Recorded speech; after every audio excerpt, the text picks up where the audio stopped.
for this tutorial, just create another shape on layer 1. We want to have more than one thing on there, so I've made a selection and filled it in.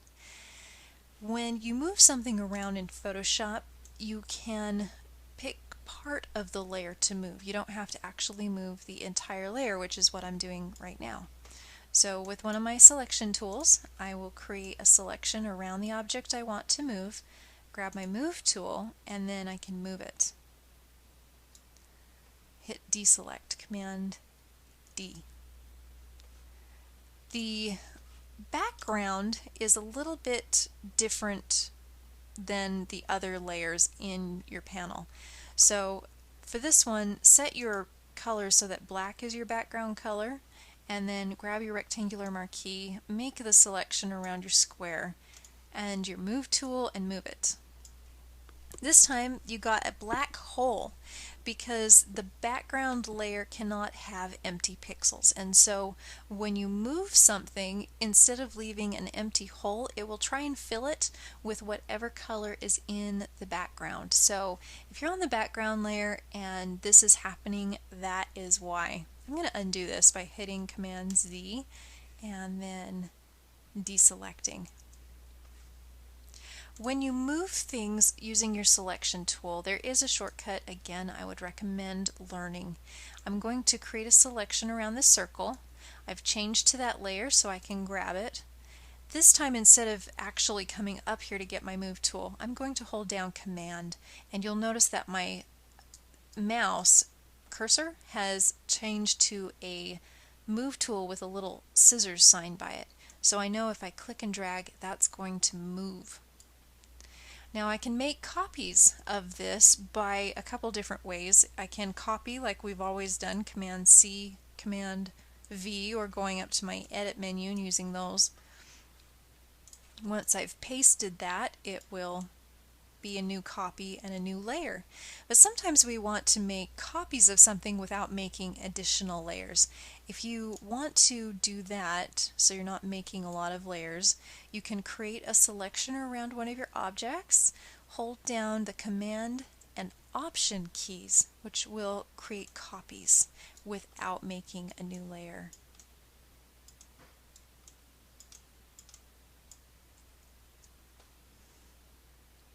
The edge of a selection is really important, and sometimes a really fuzzy or really sharp edge is necessary. I'm going to grab my elliptical marquee tool and let's take a look at the edges of some circles. So this one, when I move in close, is really fuzzy and quite soft, and it looks very smooth when I zoom out far away. It looks very crisp. The reason it looks really crisp and smooth is because it has this softening of the edge with the pixels becoming more transparent along the edge. That is the anti-aliasing of my selection tool. So if I grab my selection tool, I have my anti-aliasing option on. If I uncheck that and create a new circle and fill it in with black, and deselect, you can see this huge difference. The edge is very jaggedy and bitmapped looking. That is what objects look like if there were not any anti-aliasing. So honestly, I've pretty much always left this on. I've only ever come across one or two situations where I needed to turn anti-aliasing off, but it's necessary for you to realize that if your edges are turning out jagged, that's a bad thing with selections, and you do need to change your edge selection to anti-aliasing on, and that will help you out a whole bunch with selection. I'm going to get rid of these couple of layers to show you this last bit and creating a new layer. When we made our selection, it has a nice crisp edge, and that's usually what you want, but occasionally you'll want a soft or fuzzy edge, and you can change that appearance in your feathering option up here in the tool control bar.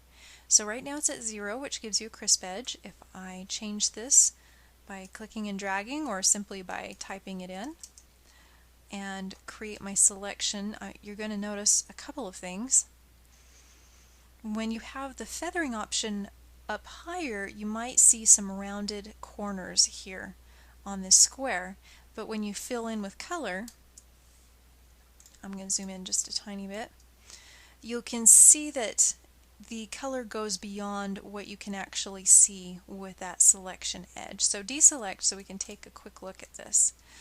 The fuzziness just means that the transparency becomes less and less the further out it goes, and the higher your feather value, the more fuzzy that's going to be. Sometimes you can even crank that feather value so high that you'll make a selection, it'll say, sorry, I didn't even select any pixels with that. I'm going to set this back down to 0 and explain that you can modify a selection once it's made. So here's a made selection. I have a crisp edge on it with 0 feathering. I can change it to be a little bit bigger, a little bit smaller if I want, by going to select and modify. So you can see there's multiple options here. I'd recommend going in and playing with a few of them to see what they do. But I can come here and expand my edges, which will push them out a little bit from my original area. Then if I want to, I can even come in and make them feathered, so put a soft feather value on it after the fact. So when I fill this with color on a layer that exists, it just told me no because my layer was hidden. Now I have that fuzzy edge again. So you can do the fuzzy edge either before or after, but unfortunately you can't go the other way around. You can't create a selection that has a fuzzy edge and then tweak a setting and have it go back to being crisp. You just have to start for crisp right from the beginning.